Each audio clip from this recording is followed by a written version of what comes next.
Hello and welcome to a space where Ayurveda meets Vedic astrology, not as an abstract philosophy, but as a practical wellness system that you can actually use in daily life. Now, this is introduction which will be covered in every podcast.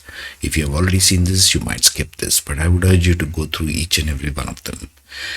In this podcast, we explore how your natal chart reveals your constitutional tendencies, your Vata, Pitta, and Kapha, the fundamental principles of Ayurveda, how they balance through planetary nature and house activation. The classical dosha mapping examples will also be covered. We will also examine how planets act on specific organs and systems. For example, Sun influencing bones and vitality, Moon governing fluids and mind, Mars driving Pitta, heat and inflammation, and so on. But we don't stop at that. We also explore dietary daily alignment for your wellness, your management system of your daily diet based on Mahadasha and Antardasha, recognizing whether a phase brings more of which energy, Vata increase, Pitta increase, Kapha excess, and so on. These are simple Ayurvedic daily dietary management principles which are the foundational core of wellness. The goal here is simple, it's clarity, it's not fear. We discuss health as a pattern of timing, constitution, and lifestyle interaction. The Mahadasha periods will activate certain planets, and those planets carry specific dosha signatures, and your body expresses that pattern in identifiable ways. Okay, so let us discuss this without further ado. So there are three forces, three principles of life energy in Ayurveda called Vata, Pitta, and Kapha. Vata relates to movement, and all of these principles is prana movement or the life force or the chi energy movement in your body. Prana is the Vedic connotation, so we'll stick to that. Vata is about movement, air energy, so to speak. Pitta is about transformation or the heat, prana converting it to something. Kapha is structure or prana stabilizing energy. The whole goal of Ayurveda is to keep these three principles of life energy and the way it moves in perfect balance. It's not to get rid of something. Ayurveda does not work like that. It is to keep these three forces in balance. Now, I shall be doing this in the presentation style, which is typical to my channel. So if you would see it in your laptop or your tablet, I would advise that because this will be a presentation style.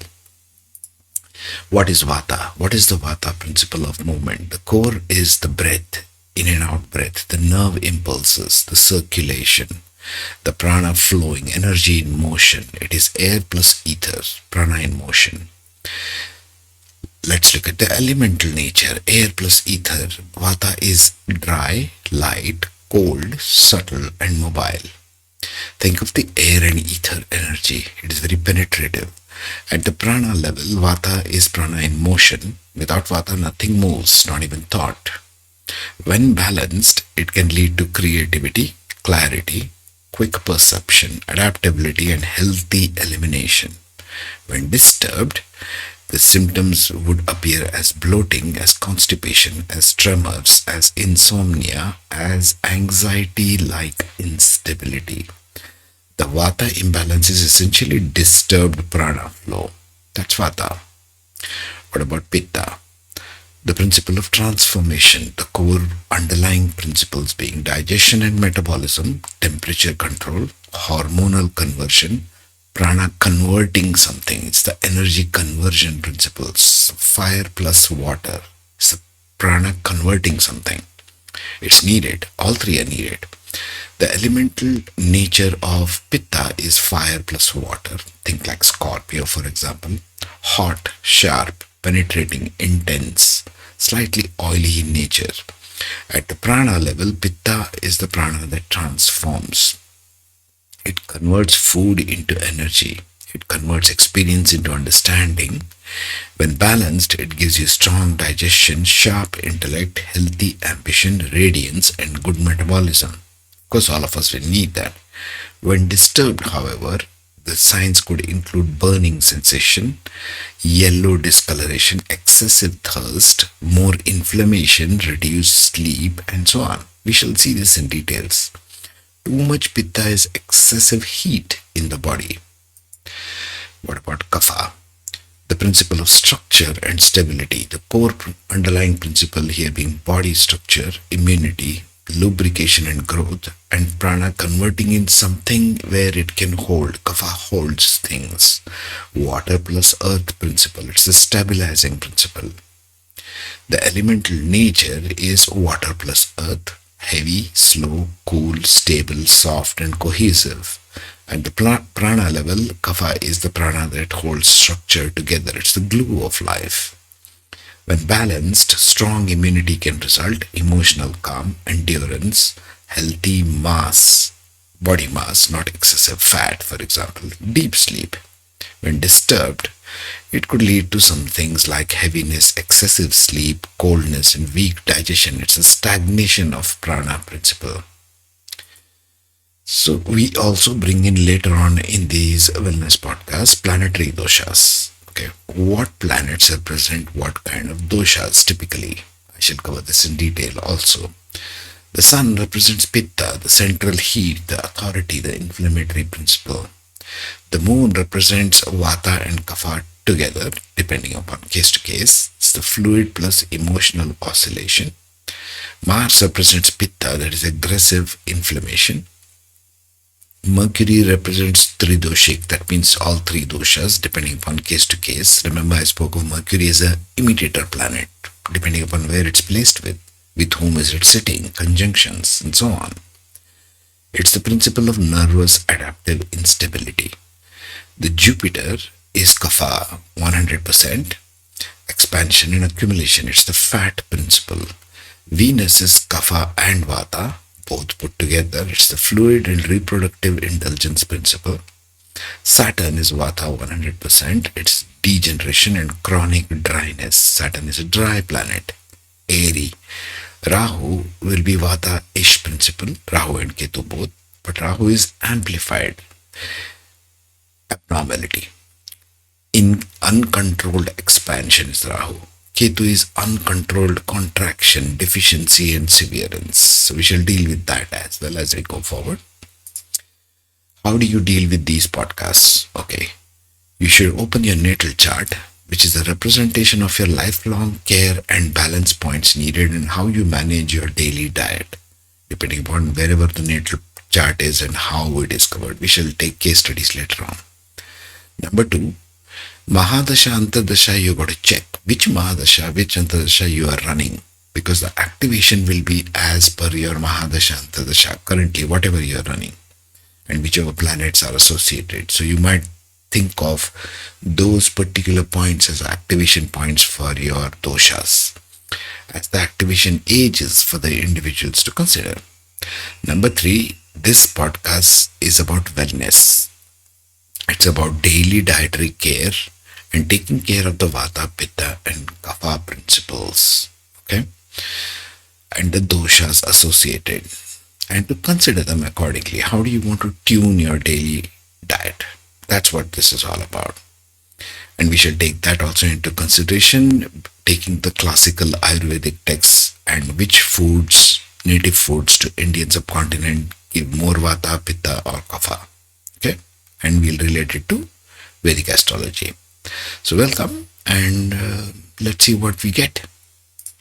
Let's talk of Venus now as a planetary aspect of Vata, Pitta and Kapha. Before that, what are the generics of Venus? Venus is your DNA. Venus is your basic luster of reproductive capacity. It stands for your sexual organs. It stands for your pelvis. It stands for face.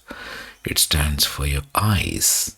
It stands for the white matter in your brain, for that matter. It stands for all the reproductive fluids. It stands for medicines. Venus stands for perfume. Venus is the water element, just like Moon. Moon and Venus are the dominant water elements, okay? When evaluating from the wellness perspective, Venus is all kinds of organic matter. Venus is semen. Venus is ovum.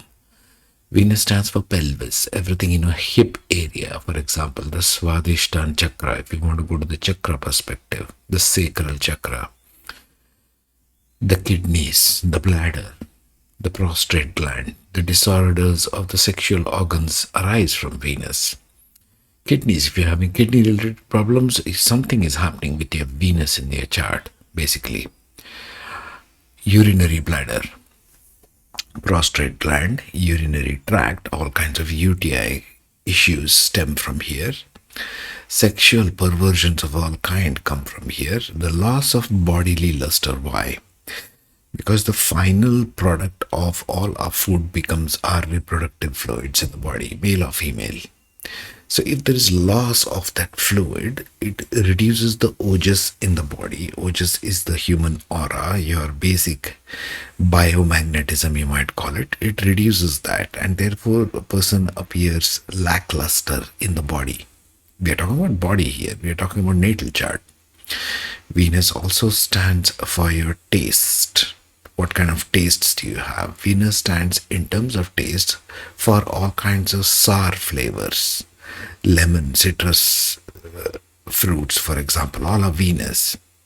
Refined and processed foods. Moon stands for unrefined foods and water, both being the water elements. Venus stands for all kinds of refinement, your fine dine business. That's all Venus. But we are talking about bodily organs, so you have to be careful of all these aspects. Now, in terms of Vata, Pitta, and Kapha, it is both Kapha and Vata, depending upon what planets are sitting with it. Now, in terms of bodily aspects, I'm considering here, for the purposes of this discussion, only conjunctions, okay, not so much aspects, although they do play a role. I'm considering only conjunctions. Venus in conjunction with Mars will give more Pitta aspect, okay? You're sort of burning out the water element. Mars is fire, Venus is water. They tend to cancel out each other. Whereas if it sits with Jupiter or aspected by Jupiter even, it'll increase the Kapha aspect.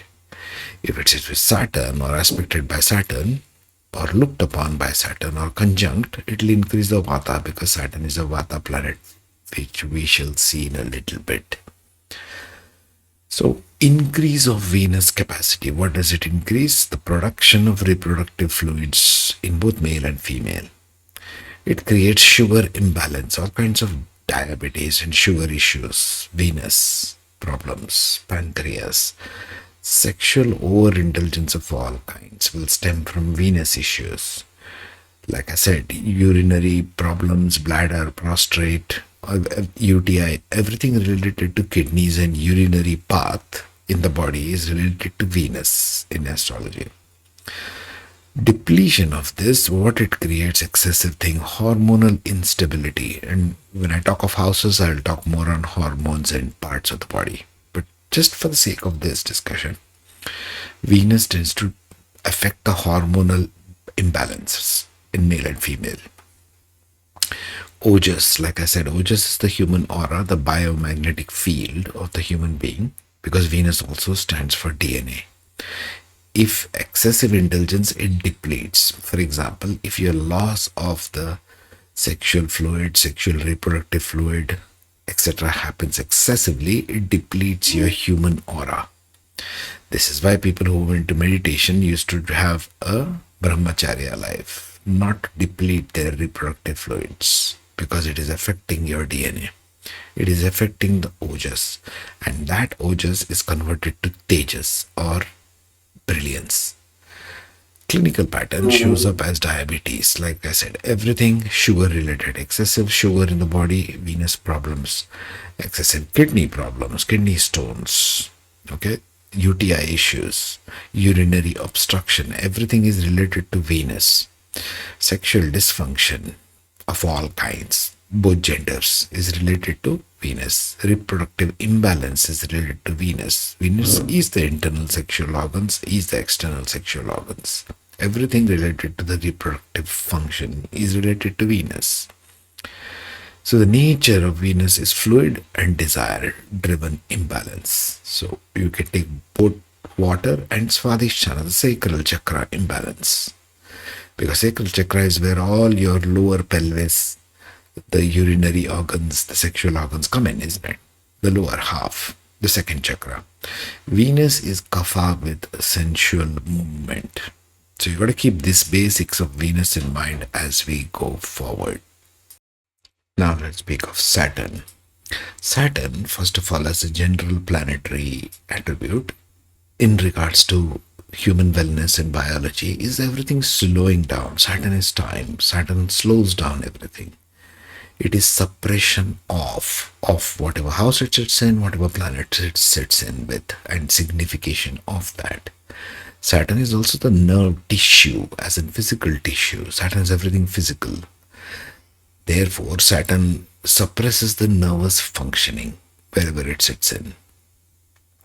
Saturn stands for the thighs, the knees, the calves, the 10th and the 11th house. We shall see more of this when we come to the houses.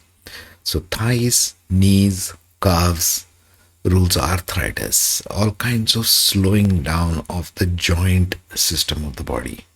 The bones and the cartilage system of the body is Saturn. Therefore, it increases chances of things like rheumatism, emaciation of body cells, wasting of joint cartilages, and so on. Paralysis of all kinds, because it is joints and is nervous tissue. You can put the two and two together, yes? That's one. Deformities of all kinds of bone and cartilage sort of deformities, like scoliosis kind of examples, right? They're deformities. Think nerve tissue, think joints, think cartilage, think bones. That is Saturn. Something that is slow and forms the structural basis of the body.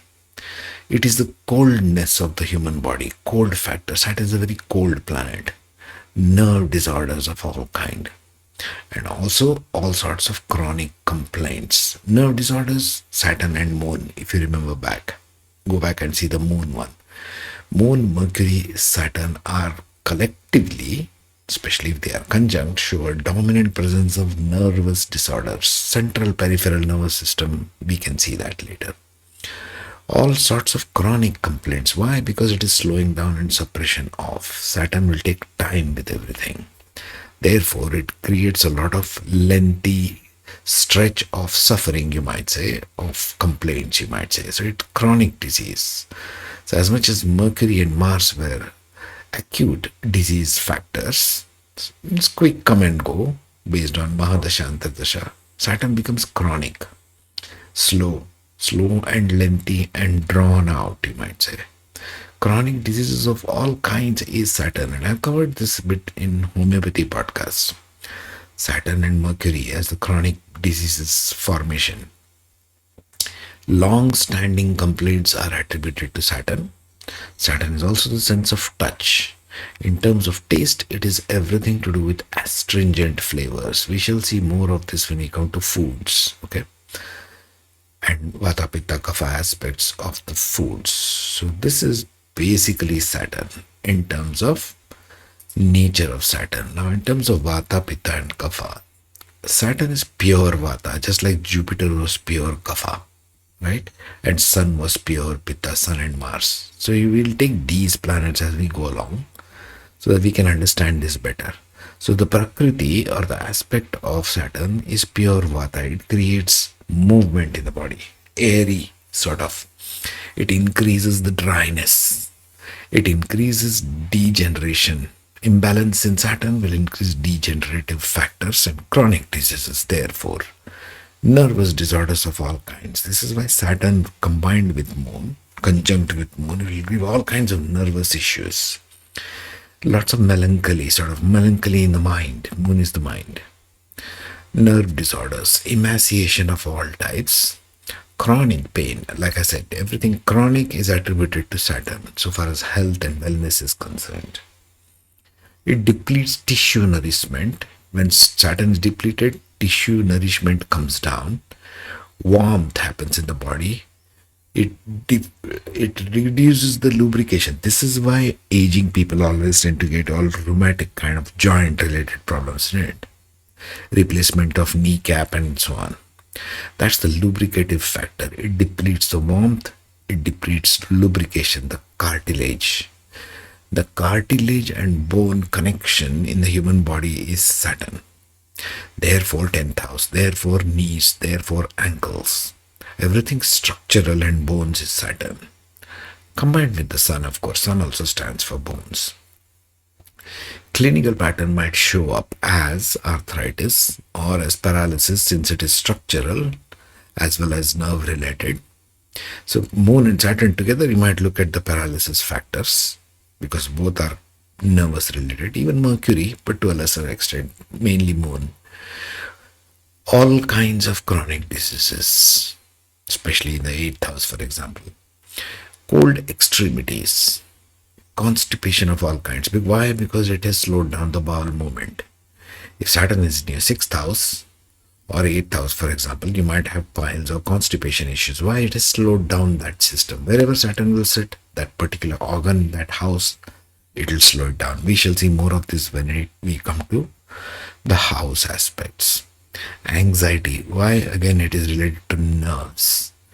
Your central and parasympathetic nervous system both together is Saturn. Slow, degenerative, and chronic. That is the nature of Saturn. Saturn is Vata in prolonged depletion mode. There's the key word for you.